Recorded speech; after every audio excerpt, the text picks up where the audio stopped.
अस्सलाम वालेकुम, क्या हाल है आप सबका। उम्मीद करती हूँ कि आप लोग बिल्कुल खैरियत से होंगे और मेरी तरफ से आप सबको बकरा ईद बहुत बहुत मुबारक हो। अगर आप लोगों के बच्चे भी मेरे बच्चों की तरह रेड मीट बिल्कुल नहीं खाते तो मैंने तो ये रेसिपी अपने पास बड़े मज़े से संभाल के रखी और बच्चों को ये बना के दिया और उन्होंने बहुत शौक़ से खाया। जो नहीं खाते थे ना, उन्होंने ही सबसे ज़्यादा शौक़ से खाया। इसलिए मैं भी आपको ये रेकमेंड करूँगी कि अगर आपके बच्चे भी गोश्त नहीं खाते तो उन्हें ये ज़रूर बना कर खिलाएँ, क्योंकि गोश्त में ताकत होती है और उनको खिलानी चाहिए। बहुत आसान रेसिपी है और बहुत आसानी से जल्दी झटपट बन जाती है। अगर मेहमान भी आ रहे हैं तो तब भी आप इसको बहुत आसानी से जल्दी से बना के उनके सामने पेश कर सकते हैं। इसको बनाने के लिए मैंने लिया है मटन, आप बीफ भी ले सकते हैं और आप इसे चिकन में भी बना सकते हैं, लेकिन मटन और बीफ तो आजकल सबके घर में होगा ना। बोनलेस लेके मैंने छोटे छोटे इसके क्यूब्स करके, उसके बाद मैंने इसके अंदर प्याज छोटा सा डाला है, लहसुन अदरक का पेस्ट और ये कुछ मसाले हैं जो मैंने लिख दिए हैं, ये सारे इसके अंदर ऐड कर देंगे। बहुत नॉर्मल से मसाले हैं, कोई स्पेशल मसाला मैंने इसके अंदर यूज़ नहीं किया।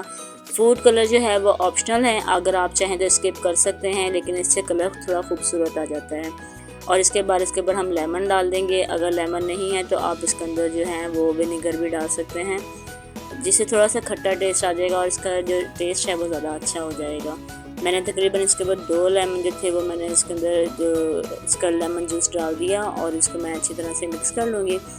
और मैरिनेशन के लिए अगर आप टाइम दें ज़्यादा तो ये ज़्यादा स्पाइसी और मज़ेदार से बन जाएंगे। मैंने तकरीबन इसको आधा घंटे के लिए मैंने छोड़ दिया था, तो इसलिए हमने बनाया था घर में मटन वगैरह, तो बच्चे नहीं खा रहे थे तो मैंने कहा उनको ये बना के देती हूँ, इसलिए मैंने थोड़ा कम टाइम दिया था।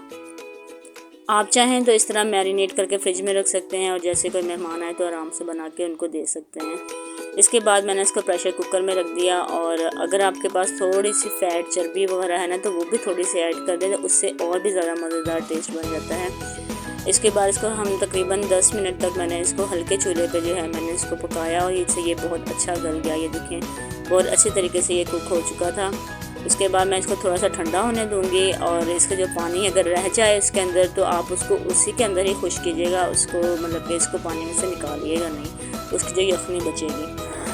थोड़ा सा ठंडा होने पे मैंने इसके अंदर थोड़ा सा सोया सॉस डाला है और मुझे चिली वैसे ही थोड़ी स्पाइसी लगी तो मैंने इसलिए चिली सॉस नहीं ऐड किया, आप चाहें तो कर सकते हैं। 2 चम्मच मैंने इसके अंदर मैदे का यूज़ किया है, आप चाहें तो कॉर्नफ्लोर भी यूज़ कर सकते हैं। और 1 चम्मच मैंने इसके अंदर चिली फ्लेक्स डाला है जो कि खूबसूरत लगता है ऊपर, और इसको मिक्स कर लेंगे अच्छे तरीके से।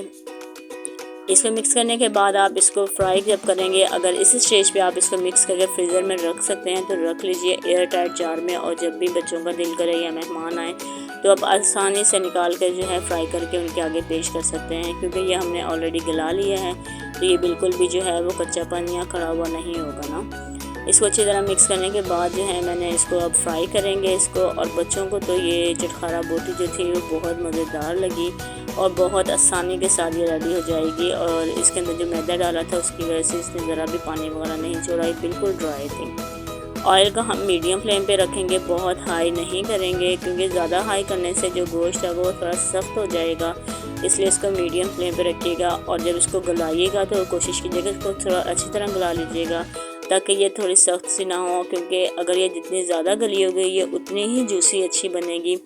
अगर थोड़ी सख्त होगी तो ये बहुत ड्राई सी बनेगी ना, इसलिए ज़्यादा अच्छे तरीके से गला लीजिएगा। इसके बाद मैंने इसको मीडियम फ्लेम पे जो है सबको फ्राई कर लिया और फ्राई हल्का सा लाइट ब्राउन सा इसका कलर जैसे ही आएगा तो हम इसको जो है वो निकाल लेंगे और सर्व करेंगे। और ये बहुत मज़ेदार सी चटखारा बोटी बनी थी और बच्चों को बहुत पसंद आई। बहुत सारे घरों में ईद पे ये बहुत बड़ा मसला होता है, मेरा तो बहुत बड़ा मसला है कि आधे लोग जो हैं वो मीट खाते हैं, आधे नहीं खाते हैं, तो मुझे चिकन बना के रखना पड़ता था। तो लेकिन इस बार मैंने जो है बच्चों के लिए स्पेशल ये बना लिया, तो उन्होंने इसी बहाने जो है वो गोश्त भी खा लिया, क्योंकि गोश्त में भी एक ताकत होती है और वो जो बकरा ईद का गोश्त होता है वो तो होता ही बहुत लजीज है, कुदरती उसके अंदर बहुत अच्छा टेस्ट होता है। ये बहुत अच्छी सी रेडी हो गई थी हमारी चटखारा बोटी और बहुत आसान रेसिपी के साथ आप लोगों के सामने पेश की है। आप भी अपने बच्चों के सामने इसको ये बनाकर उनको ज़रूर खिलाइए, वो बहुत खुश हो जाएंगे और इंशाल्लाह ज़रूर खाएंगे। उम्मीद करती हूँ कि आप लोगों को मेरी रेसिपी पसंद आई होगी। अगर रेसिपी पसंद आई है तो वीडियो को लाइक करना और चैनल को सब्सक्राइब करना बिल्कुल भी मत भूलिएगा, और अपने फ्रेंड्स एंड फैमिली के साथ इसको ज़रूर शेयर कीजिएगा। अपना बहुत ज़्यादा ख्याल रखिएगा। अल्लाह हाफिज़।